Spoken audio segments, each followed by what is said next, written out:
Bienvenue à tous sur Africa 24. Nous recevons pour cette nouvelle édition de l'interview la ministre de l'Éducation nationale chargée de la formation civique du Gabon. Elle aborde avec nous les initiatives prises par le Gabon pour améliorer la qualité de l'éducation et promouvoir l'inclusion et l'égalité. Madame Camélia Mtoutoum, bienvenue sur ce plateau de Africa 24. Merci. Vous êtes la ministre de l'Éducation nationale chargée de la formation civique. Quelles sont les initiatives prises par le Gabon pour améliorer la qualité de l'éducation et la formation civique? Le président de la transition, chef de l'État, le général de brigade Brice Clotaire Oligui Nguema, dès son discours d'investiture, a placé l'éducation au cœur des priorités. Déjà en annonçant le retour des bourses au secondaire et ensuite en permettant la distribution des manuels scolaires gratuits dès le pré-primaire jusqu'au primaire sur l'ensemble du territoire national, dans toutes nos écoles publiques, également en valorisant la fonction enseignante. Nous avons pu avoir 1000 enseignants qui ont été mis en solde pour notre pays, pour valoriser justement notre système éducatif. Nous avons également la gratuité des frais d'inscription. L'école est gratuite au Gabon, du pré-primaire, primaire, secondaire général et secondaire technique. Donc, ce sont des avancées qui sont très fortes. Il y a également un soutien par rapport à la lutte contre la vie chère pour soutenir les bourses des parents avec un plafonnement de la tenue scolaire désormais à 13 000 francs. Ce sont plusieurs initiatives qui touchent tous les acteurs de la communauté éducative, donc les apprenants. Déjà, avec le retour de la bourse, ça permet d'avoir justement la valorisation de l'excellence, une concurrence saine, et également les enseignants par cette mise en solde-là, mais aussi les parents. Les parents. Comment le Gabon promeut-il l'inclusion et l'égalité dans l'éducation, Madame la ministre? C'est même tout l'essence même de notre système éducatif, des enjeux et des défis qui sont les nôtres. Le président de la transition veut une éducation de qualité, saine, sûre, équitable, inclusive et accessible à tous. Nous avons un vaste programme d'abord au niveau des infrastructures avec la construction, la réhabilitation, les acquisitions de nouveaux établissements, parce qu'il faut réduire les distances entre l'école et les familles, et aussi c'est très important pour nous qu'aucun enfant ne soit laissé sur le bord du chemin. C'est pour ça qu'il faut créer des passerelles et nous y travaillons d'arrache-pied. Le ministère de l'Éducation nationale chargé de la formation civique aujourd'hui a en charge également la formation professionnelle, parce qu'il faudrait que justement on puisse créer des passerelles entre la formation professionnelle, l'enseignement technique et professionnel et l'enseignement général. Le président de la transition, Brice Oligui Nguema, a annoncé le 4 septembre 2023 le rétablissement des paiements de bourses aux élèves du secondaire après une suspension inexpliquée depuis plusieurs années.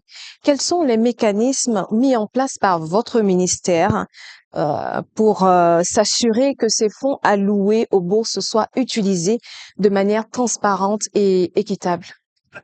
Il faut dire que c'est un dossier qui est transversal. Il concerne certes le ministère de l'Éducation nationale parce que c'est nous qui avons les apprenants et c'est nous qui les évaluons, mais aussi le ministère du budget et le ministère de l'économie aussi qui a la tutelle technique parce que de l'agence des bourses nationales du Gabon. Donc nous travaillons d'arrache-pied tous ces trois ministères-là justement pour rendre cette mesure effective. Donc les critères d'attribution de ces bourses-là seront définis et puis les arbitrages vont être faits au niveau des plus hautes autorités, donc du Premier ministre et du chef de l'État. Et mon collègue ministre de l'économie a déjà travaillé sur l'évaluation financière. C'est plus de 12 milliards qui sera consacré à cette dépense-là. La transparence, c'est le travail bien fait. Donc, ce sont les notes qui vont déterminer comment distinguer un élève de l'autre. Mais ce qu'il faut aussi préciser en ce qui concerne ce retour-là, c'est la dimension sociale importante qu'il y a derrière. Parce que ces bourses-là, moi-même, j'ai été boursière de l'État gabonais dès le secondaire, permettent à beaucoup d'enfants de pouvoir avoir pensé à une concurrence saine, penser à mieux travailler. C'est promouvoir l'excellence. Mais pour les familles les plus vulnérables, ça permet à nos enfants déjà de préparer leur rentrée leur rentrée scolaire tout au long de l'année. Et ça soulage les familles pour des petits achats parfois qui agrémentent la vie d'un élève. Donc, c'est cette dimension sociale qu'il faut retenir et l'excellence qui est suscitée chez nos enfants. Et nous remercions le président de la transition d'avoir pensé au rétablissement de ces bourses-là. C'est une émulation saine qui va créer des cercles vertueux dans nos établissements et occuper sainement nos enfants. Au-delà de tout ça, comment le Gabon collabore-t-il avec d'autres pays ou organisations internationales pour améliorer l'éducation et la formation civique? Alors, le Gabon collabore avec plusieurs organisations internationales et des partenaires techniques au développement en matière d'abord des infrastructures. Avec l'Agence française de développement, l'AFD, nous avons le programme PEASE pour la construction de nouveaux établissements qui sont même des complexes scolaires. Nous partons donc du pré-primaire, le primaire et le secondaire. L'enfant, en fait, ne traverse simplement que le portail pour changer justement de salle de classe parce que nous voulons de belles infrastructures qui répondent aux meilleurs standards internationaux, une meilleur accueil de nos enfants et meilleure qualité de travail pour les enseignants. Nous travaillons également avec la Banque mondiale dans le cadre du PRODES pour justement réhabiliter et construire aussi nos lycées techniques et professionnels, former nos professeurs de ces lycées-là et les formateurs de nos établissements de formation professionnelle. Nous travaillons également avec la BAD, la Banque africaine de développement, pour la réhabilitation, la formation, les réformes curriculaires également, parce que il faut se dire que autant l'enseignement général est important, autant l'enseignement technique et professionnel est très, très important car pourvoyeur d'emploi. Donc, il faut améliorer les conditions de travail, d'apprentissage et de formation. Et bien sûr, avec l'UNESCO, les agences onusiennes, parce que nous faisons des consultations avec le soutien de leurs experts, parce qu'il faut avoir un système de gestion d'informations, de données fiables pour mieux définir nos politiques publiques, pour les évaluer également et pour les améliorer. L'enseignement professionnel s'élève à 8% en 2023 contre 92% de l'enseignement général. Comment votre ministère entend relever ce gap-là? Oui, il est important pour nous de partir. La première ambition que nous avons, c'est partir de 8% à 30% pour l'enseignement technique et professionnel. Je disais tantôt qu'il faut tenir un discours de vérité à nos apprenants, à nos enfants. Aujourd'hui, c'est l'enseignement technique et professionnel, la formation professionnelle qui permettront à notre jeunesse d'avoir accès plus rapidement au marché de l'emploi. Il faut travailler avec les opérateurs économiques, comme nous le faisons nous, avec la Fédération des entreprises du Gabon, leur permettre de venir dans nos établissements à travers une présence dans nos conseils d'administration et dans nos conseils d'établissement. Pourquoi? Parce qu'il faut une réforme curriculaire profonde. Nous ne pouvons plus former pour former. Nous devons former pour résorber le chômage. Parce que derrière chaque enfant bien instruit, bien formé, c'est toute une famille, c'est l'épanouissement d'une famille, le développement d'une nation. Mandela disait que l'éducation est l'arme la plus puissante pour changer le monde. Et dans une autre citation, il a dit qu'aucun de nous seuls ne peut atteindre le succès. C'est pour ça qu'il faut vraiment traiter ça de manière transversale avec les opérateurs économiques. Pourquoi? Parce que ce sont eux qui savent quels sont leurs besoins. Quand on parle de adéquation, formation, emploi, c'est parce qu'il faut les interroger et tenir compte, ne pas avoir une vision globale simplement du pays, mais tenir compte de la spécificité qu'il y a dans chaque province, dans chaque région.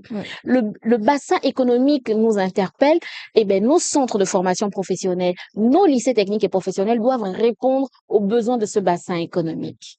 Vous avez pris part au Forum international MEDES sous le thème Polycrise, Polymonde. Quels sont les points positifs que ce forum peut apporter à l'éducation et à la formation civique dans votre pays et en Afrique?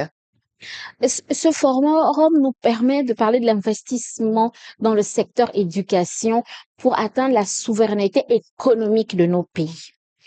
Je disais tout à l'heure qu'aucun de nous seuls ne peut atteindre le succès en me référant à Mandela. C'est en mutualisant, c'est en ayant une communauté de bonnes pratiques, en comprenant l'intérêt d'investir dans l'éducation au sens large, pour nos enfants, pour nos enseignants, dans les infrastructures, en ayant des réformes curriculaires novatrices. Et ce forum-là nous permet de parler aussi bien en tant que décideurs publics, parce qu'il y avait des ministres sur mon panel, mais aussi le secteur privé, parler également de toutes les initiatives qui sont faites dans ce domaine-là. Quand on parle de réformes pédagogiques novatrices, je pense justement au digital, parce qu'on a beaucoup parlé de l'intelligence artificielle, mais il faut commencer très tôt, dès le primaire, comme nous l'avons fait au Gabon, en introduisant de manière progressive le digital, parce que nous avons vu, à cause de la crise de la Covid, qu'on ne peut plus enseigner comme on le faisait avant. Il faut penser à l'enseignement à distance. C'est l'enseignement à distance qui nous a permis de maintenir le lien pédagogique.